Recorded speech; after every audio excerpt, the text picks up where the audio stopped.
ശബരിമലയിലെ സ്വർണ്ണക്കൊള്ള വിഷയത്തിൽ നിയമസഭയ്ക്കകത്തും പുറത്തും പ്രതിഷേധം ശക്തമാവുകയാണ്. നിയമസഭയ്ക്കകത്ത് പ്രതിപക്ഷം വലിയ രീതിയിൽ ഈ വിഷയം ഉന്നയിച്ചു.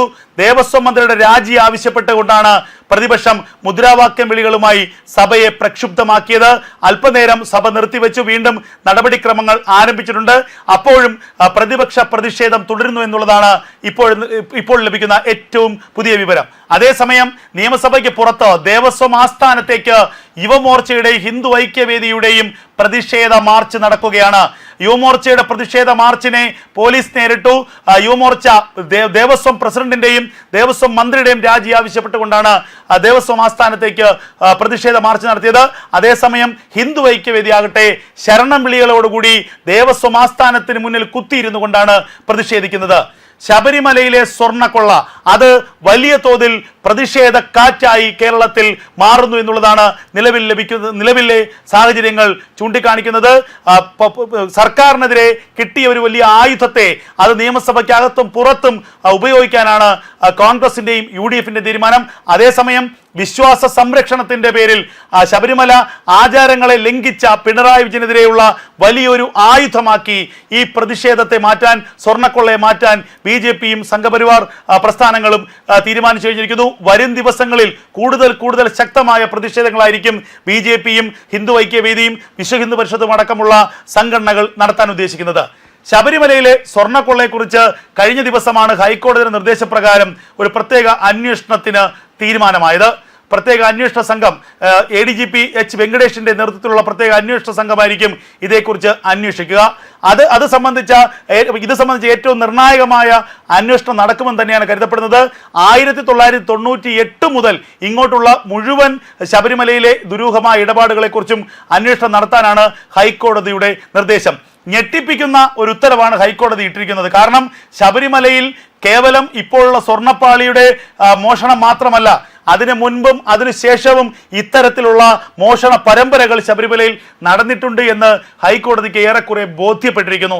അതുകൊണ്ട് തന്നെയാണ് വളരെ വിശദമായ ഒരു അന്വേഷണത്തിന് ഹൈക്കോടതി നിർദ്ദേശം നൽകിയത്. ശബരിമലയിലെ ദേവസ്വം വിജിലൻസ് ഇക്കാര്യത്തിൽ അന്വേഷണം നടത്തിക്കൊണ്ടിരിക്കുകയാണ്. എന്നാൽ ദേവസ്വം വിജിലൻസിന്റെ അന്വേഷണം കാര്യക്ഷമമല്ല എന്നുള്ള വിമർശനങ്ങൾ പല കോണുകളിൽ നിന്നും ഉയർന്നിരുന്നു. ഹൈക്കോടതിക്ക് പോലും അത് ബോധ്യപ്പെട്ട സാഹചര്യത്തിലാണ് ക്രൈംബ്രാഞ്ചിന്റെ സ്പെഷ്യൽ ഇൻവെസ്റ്റിഗേഷൻ ടീമിനെ ഇതിനായി നിയോഗിച്ചത്. ആഗോള അയ്യപ്പ സംഗമം പമ്പയിൽ നടത്തി ഭക്തരുടെ കണ്ണിൽ പൊടിയിട്ടുകൊണ്ട് വരുന്ന നിയമസഭാ തെരഞ്ഞെടുപ്പിൽ ഭക്തരുടെ വോട്ട് പോക്കറ്റിലാക്കി വിജയം നേടാമെന്ന് കരുതിയ പിണറായി വിജയനും കൂട്ടർക്കം കിട്ടിയ വലിയ തിരിച്ചടിയായിരുന്നു സ്വർണ്ണപ്പാളി വിവാദം. ശബരിമലയിൽ 2019 സ്വർണം പൂശി തിരികെ എത്തിച്ച സ്വർണ്ണപ്പാളി 25 വീണ്ടും ഇളക്കി നൽകുന്നു. അതും ഉണ്ണികൃഷ്ണൻ നമ്പൂതിരി എന്ന ഒരു സ്വകാര്യ വ്യക്തിയുടെ കൈവശം. ദേവസ്വത്തിന്റെ കമ്മീഷണറോ അല്ലെങ്കിൽ തിരുവാഭരണ കമ്മീഷണറോ അറിയാതെ, ദേവസ്വത്തിലെ ഉദ്യോഗസ്ഥർ അറിയാതെ, അല്ലെങ്കിൽ ഹൈക്കോടതിയിലെ ദേവസ്വം ബെഞ്ചിന്റെ അനുമതിയില്ലാതെ, ഹൈക്കോടതി ശബരിമലയിലെ മേൽനോട്ടത്തിനായി നിയോഗിച്ച ഉദ്യോഗസ്ഥന്റെ അനുമതിയില്ലാതെയായിരുന്നു ഈ സ്വർണ്ണപ്പാളികൾ ഇളക്കിക്കൊണ്ടുപോയത്. സ്വർണ്ണപ്പാളി ഇളക്കിക്കൊണ്ടുപോയ ശേഷം ഏതോ ചായം പൂശി തിരികെ കൊണ്ടുവന്നു. അതിനിടയിലാണ് ഹൈക്കോടതിയുടെയും ദേവസ്വം വിജിലൻസിന്റെയും പരിശോധനയിൽ 2019 ഇത് ഇളക്കിക്കൊണ്ടുപോയി എന്ന് മനസ്സിലാകുന്നത്. 2019 ഈ ഉണ്ണികൃഷ്ണൻ നമ്പൂതിരി തന്നെയായിരുന്നു ഇത് ഇളക്കിക്കൊണ്ടുപോയത്. 1998 വ്യവസായിയായ വിജയ് മല്യ സ്വർണം പൊതിഞ്ഞതാണ് ഈ ദ്വാരപാലക ശില്പവും അതുപോലെ തന്നെ ശബരിമല ശ്രീകോവിലും. അന്ന് വിജയ് മല്യ 4 കിലോയിലധികം സ്വർണം ഉപയോഗിച്ച് പൊതിഞ്ഞ ആ ദ്വാരപാലകരിലെ ശില്പത്തിന്റെ സ്വർണ്ണപ്പാളി എന്തിനിളക്കിക്കൊണ്ടുപോയി? അതിനുത്തരമില്ല. 2019 ഇത് ഇളക്കിക്കൊണ്ടു പോകുമ്പോൾ അന്നത്തെ ദേവസ്വം മഹസറിൽ എഴുതിയത് ചെമ്പ് പാളി എന്നാണ്. അന്നത്തെ ഉത്തരവിട്ട ഉദ്യോഗസ്ഥൻ, അഡ്മിനിസ്ട്രേറ്റീവ് ഓഫീസർ, ആ ഉത്തരവിൽ പറഞ്ഞിരിക്കുന്നത് ചെമ്പ് പാളി എന്നാണ്. അപ്പോൾ ദേവസ്വം ഉദ്യോഗസ്ഥരുടെയും ദേവസ്വം പ്രസിഡന്റിന്റെയും ദേവസ്വത്തിലെ മറ്റ് ജീവനക്കാരുടെയും ഒക്കെ ഒത്താശയോടുകൂടി ഈ സ്വർണ്ണപ്പാളി ഇളക്കി ഉണ്ണികൃഷ്ണൻ നമ്പൂതിരിക്ക് കൊടുത്തു. എന്നിട്ട് പറഞ്ഞു ഇത് ചെമ്പ് പാളിയാണെന്ന് രേഖകളിൽ ഉണ്ടാക്കി. ഈ സ്വർണ്ണം അടങ്ങിയ അല്ലെങ്കിൽ സ്വർണ്ണപ്പാളി കൊണ്ടുപോയി പൂർണ്ണമായും മറിച്ച് വിറ്റ ശേഷം മറ്റൊരു ചെമ്പ് പാളി മോൾഡ് ചെയ്തുണ്ടാക്കി അതിൽ ചായം പൂശിയാണ് രണ്ടാമത് ഉണ്ണികൃഷ്ണൻ പോറ്റി ശബരിമലയിൽ കൊണ്ട് ദ്വാരപാലകരിൽ സ്ഥാപിക്കുന്നത്. അതാണ് വീണ്ടും നിറം മങ്ങിയപ്പോൾ 2025 എടുത്തുകൊണ്ടുപോയത്. ഇങ്ങനെ ശബരിമലയിലെ സ്വർണ്ണപ്പാളി പരസ്യമായി കൊള്ളയടിക്കുന്നു. ശബരിമല അയ്യപ്പ സ്വാമിയുടെ യോഗദണ്ഡ്, ആ യോഗദണ്ഡ് ഇപ്പോൾ കാണാനില്ലെന്നുള്ള വാർത്തകൾ വരുന്നു. സ്വർണം കെട്ടിയ രുദ്രാക്ഷമാല അത് കാണാനില്ല എന്ന് പറയുന്നു. കേവലം സ്വർണത്തിന്റെ മൂല്യമല്ല യോഗദണ്ഡിനുള്ളത്, അതുപോലെ സ്വർണത്തിന്റെ മൂല്യമല്ല രുദ്രാക്ഷ മാലയ്ക്കുള്ളത്. ഇതിന് രണ്ടിലും അമൂല്യമായ ഒരു വിലയുണ്ട്. കാരണം ഇത് ശബരിമല അയ്യപ്പസ്വാമിയുടെ അടുത്തിരുന്നതാണ്. ശബരിമല അയ്യപ്പസ്വാമിക്കൊപ്പം തന്നെ പൂജാ കാര്യങ്ങളിൽ പങ്കുചേരുന്നതാണ്. അപ്പോൾ അതിനൊരു അമൂല്യമായ വിലയുണ്ട്. അപ്പോൾ ഈ ഭക്തി വിറ്റ് കാശാക്കാൻ, ഇതിൻ്റെ ഈ മോഹവില കണ്ടുകൊണ്ട് വരുന്ന കോടീശ്വരന്മാരിൽ നിന്ന് കോടിക്കണക്കിന് രൂപ പിടിച്ചെടുക്കാനും പിരിച്ചെടുക്കാനും പിഴിഞ്ഞെടുക്കാനുമുള്ള തന്ത്രമായിരുന്നു ഉണ്ണികൃഷ്ണൻ നമ്പൂതിരി അടക്കമുള്ളവർ നടത്തിയത്. ഇതിന് പിന്നിൽ ദേവസ്വത്തിലെ ഉദ്യോഗസ്ഥർക്ക് പങ്കുണ്ട് എന്നുള്ളത് ഉറപ്പാണ്. ഇപ്പോൾ ഇതാ ഏറ്റവും പ്രധാനപ്പെട്ട ചില വാർത്തകളോട് പുറത്തു വരുന്നു. 2019 ശബരിമല സന്നിധാനത്ത് ജോലി ചെയ്ത ഉദ്യോഗസ്ഥന്മാർക്കെതിരെ നടപടിയുണ്ടാകും. അതിൽ നിലവിൽ സർവീസിലുള്ള ഉദ്യോഗസ്ഥരെ സസ്പെൻഡ് ചെയ്യും. വിരമിച്ച ഉദ്യോഗസ്ഥരുടെ പെൻഷൻ അടക്കമുള്ളവ തടഞ്ഞു വയ്ക്കാനുള്ള നീക്കങ്ങളുണ്ട്. ഇതിൽ ഉദ്യോഗസ്ഥരുടെ പങ്ക് ഏറെക്കുറെ വെളിപ്പെട്ടിരിക്കുന്നു. ഇനി ഈ കോടിക്കണക്കിന് രൂപ കൊടുത്ത് ശബരിമല സന്നിധിയിലുണ്ടായിരുന്ന ഈ വാതിലും അല്ലെങ്കിൽ സ്വർണ്ണപ്പാളിയും ആരാണ് വാങ്ങിയത്? യോഗദണ്ഡ് വിറ്റത് എവിടെയാണ്? സ്വർണം കെട്ടി രുദ്രാക്ഷം എവിടേക്ക് പോയി? ഇതിനെക്കുറിച്ചുള്ള അന്വേഷണമായിരിക്കും ക്രൈംബ്രാഞ്ച് നടത്തുക. ഏറ്റവും സമഗ്രമായ അന്വേഷണം നടത്താനും 1 മാസത്തിനുള്ളിൽ അന്വേഷണ റിപ്പോർട്ട് സമർപ്പിക്കാനുമാണ് ദേവസ്വം ബെഞ്ചിന്റെ നിർദ്ദേശം.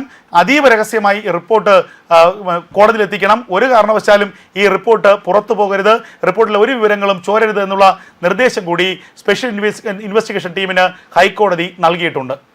അതേസമയം മുൻ ദേവസ്വം കമ്മീഷണറും ദേവസ്വം ബോർഡ് പ്രസിഡന്റുമായി മാറിയ എൻ വാസുവിന്റെ ഒരു പ്രതികരണം ഇന്ന് രാവിലെ പുറത്തു വന്നിരുന്നു. അതായത് 2019 ഈ സ്വർണ്ണപ്പാളി അവിടെ നിന്ന് കൊണ്ടുപോകുന്ന സമയത്ത് താൻ കമ്മീഷണറായിരിക്കുകയോ താൻ ദേവസ്വം ബോർഡ് പ്രസിഡന്റ് സ്ഥാനം വഹിക്കുകയോ ചെയ്തിട്ടില്ല. അതുകൊണ്ട് തന്നെ ഇതുമായി തനിക്ക് യാതൊരു ബന്ധവുമില്ല എന്നാണ് എൻ വാസു മാധ്യമങ്ങളോട് പറഞ്ഞത്. ഇടതു സർക്കാരിന്റെ ഏറ്റവും വിശ്വസ്തനായ ഒരു ഉദ്യോഗസ്ഥനായിരുന്നു വാസു.